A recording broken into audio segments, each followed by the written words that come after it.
10 fok, csepergő eső. Ez itt Ljubljana főtere, és 10 perc múlva indulok a Ljubljana Trail 50 km-es távján.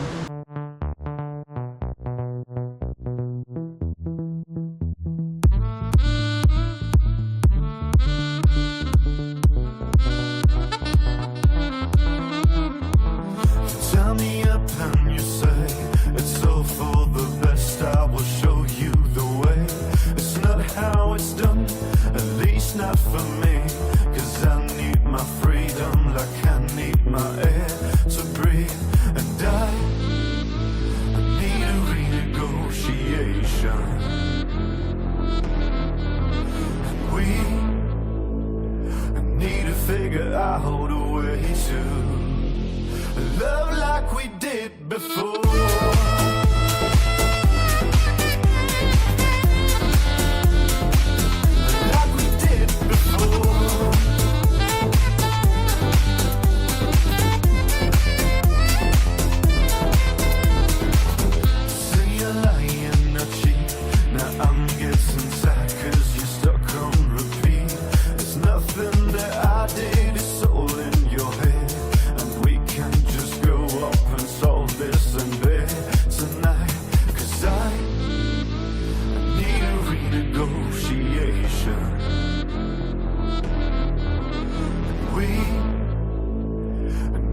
Figure out a way to love like we did before.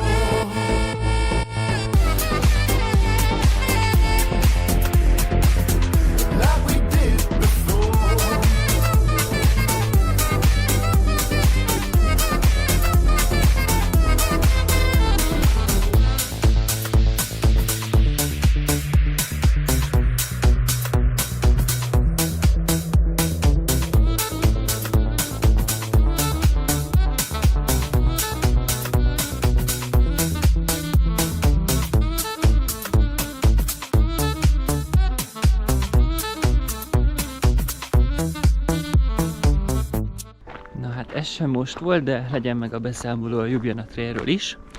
Elég intenzíven reklámozták magukat Facebookon, így akadtam én is rájuk, és első szervezésről volt szó, tehát nem volt nehéz felkelteniük az érdeklődésemet, úgyhogy én végül az 50 km-es távra neveztem be.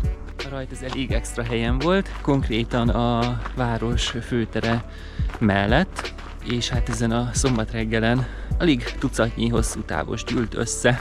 Ljubljana fekvése is elég ideális terefutáshoz, egy ilyen hosszabb földnyelv nyúlik be a város szívébe, úgyhogy nekünk is kb. 1 kanyar, 2 kanyar, és már futottunk fel a Várhegyre, ahol kezdődik maga a parkerdő rész. Volt egy biciklis kísérő előttünk, de ennél kaotikusabb versenykezdésben nem nagyon volt még részem. Nem vagyok benne biztos, hogy a trekken mentünk, és a jelölés sem volt teljesen egyértelmű. Természetesen a tempó az őrült jó volt, és kicsit talástalanul mentünk a bringás után.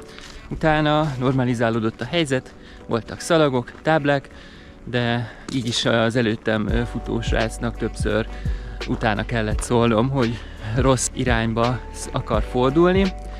Aztán kb. Az 5. ilyen eset után megelőztem, és akkor már én mentem elől.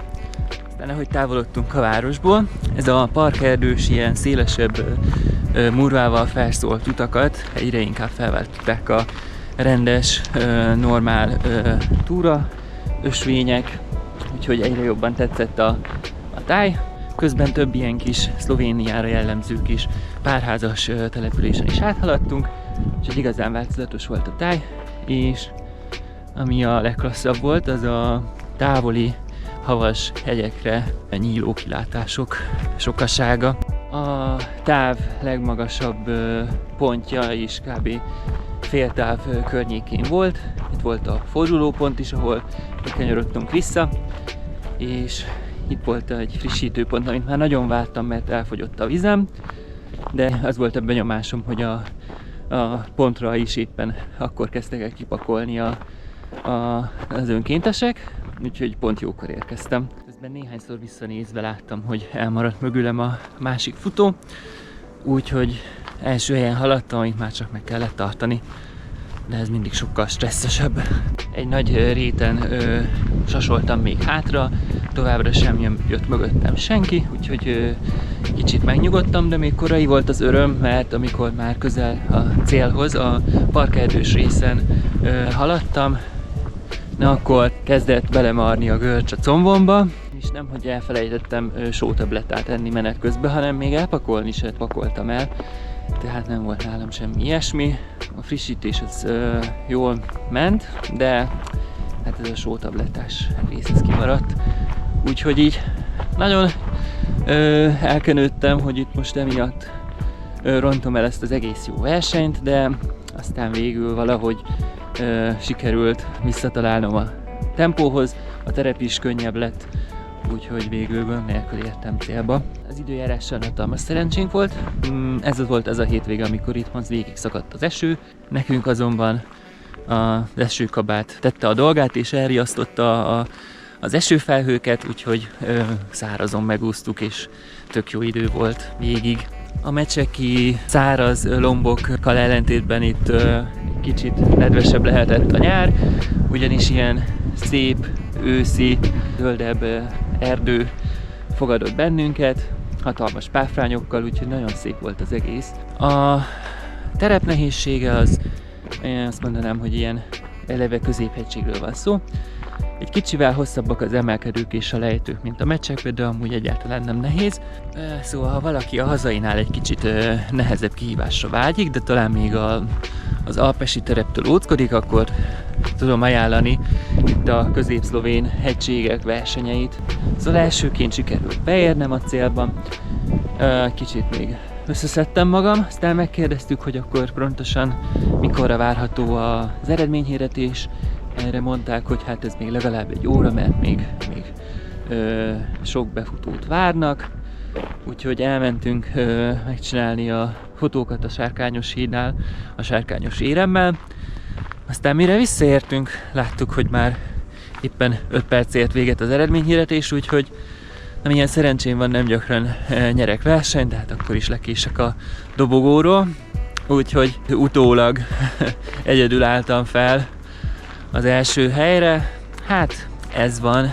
És az is utólag derült ki, hogy a srác, akivel együtt nagyon nekiindultunk az elején, az valójában egy 35 kilométeres távot futó ember volt, úgyhogy hát egy rövid távossal csatáztam nagyon az első helyet az első kilométereken, hát hogyha ezt tudom, akkor lehet, hogy nem nyomom annyira az elejét. Minden esetre a gyermekbetegségeitől eltekintve ez egy jópofa verseny volt, én nagyon szerettem, nagyon gyönyörű volt a táj, van benne potenciál a jövőre nézve, amikor is lesz egy 95 kilométeres táv is, illetve itrapontot is fognak adni, úgyhogy minden bizonnyal jövőre még jobb versenyen lehet majd részt venni. Nézzetek rá a verseny oldalára, hogyha felkeltettem az érdeklődéseteket, és ha tetszett a videó, akkor iratkozzatok fel. Sziasztok!